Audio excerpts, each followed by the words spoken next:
안녕하세요. 행정에이전트 대표 이천호 행정사입니다. 소주 한 잔 음주 단속 적발. 음주운전 처벌 강화의 목소리가 높아지면서 2018년 11월 29일 많은 분들이 알고 계시듯 이른바 윤창호법이 만들어졌죠.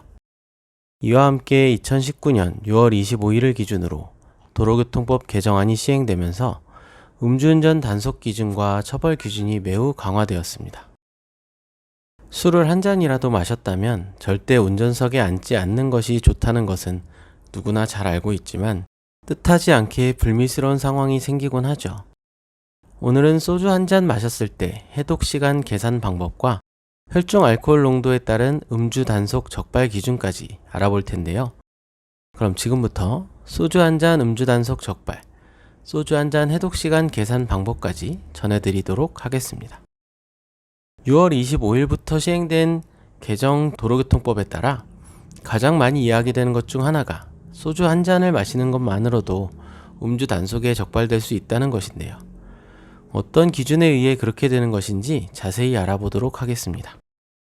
6월 25일 기준 도로교통법 개정에 따라 음주 단속 적발 기준 또한 강화되었습니다. 기존 혈중 알코올 농도 0.05% 이상일 경우 운전면허 정지 처분을 받았던 것이 0.03% 이상일 때로 조정이 되었고, 면허 취소 수치 역시 0.1% 이상일 경우에서 0.08% 이상일 경우로 조정되었습니다.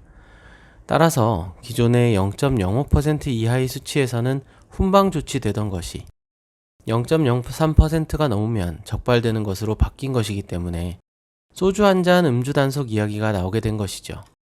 소주 한 잔 해독 시간. 다음으로 소주 한 잔 해독 시간에 대해 알아보도록 하겠습니다. 기본적으로 사람마다 알코올 분해 능력이 다르기 때문에 소주 한 잔 음주 단속 적발에 모두 해당되는 것은 아닐 수도 있겠죠.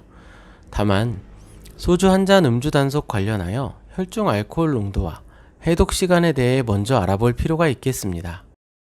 소주 한 병을 기준으로 남자 성인 60kg이면 해독 시간이 최소 4시간 47분이 넘게 걸리고 여자 성인 60kg의 경우에는 6시간 가까이 걸리기 때문에 소주 한 잔 음주 단속 이야기가 나오는 것은 어찌 보면 당연할 것입니다.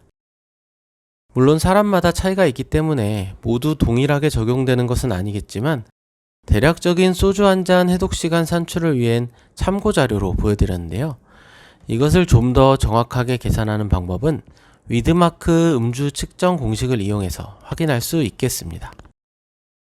위드마크 공식이란 1930년대 스웨덴 생화학자 위드마크의 제안에 의해 만들어진 공식으로 운전자가 사고 당시 마신 술의 종류, 운전자의 체중, 성별 등의 자료에 의해 운전 당시 혈중 알코올 농도를 계산하는 방법입니다. 음주 단속 처벌 기준. 음주 단속에 적발될 경우 혈중 알코올 농도에 따라 처벌을 받게 됩니다.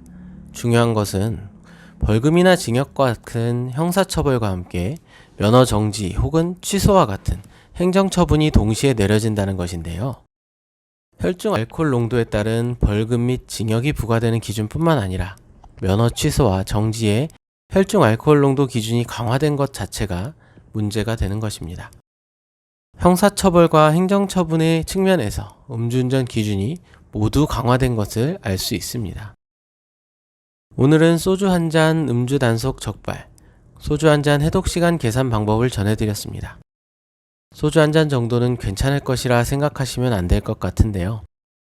뜻하지 않은 상황으로 음주 단속 적발이 될 경우 형사처벌로 인해 한순간에 전과자가 될 수도 있고 면허 정지나 면허 취소로 생계에 큰 지장이 생길 수도 있기 때문입니다.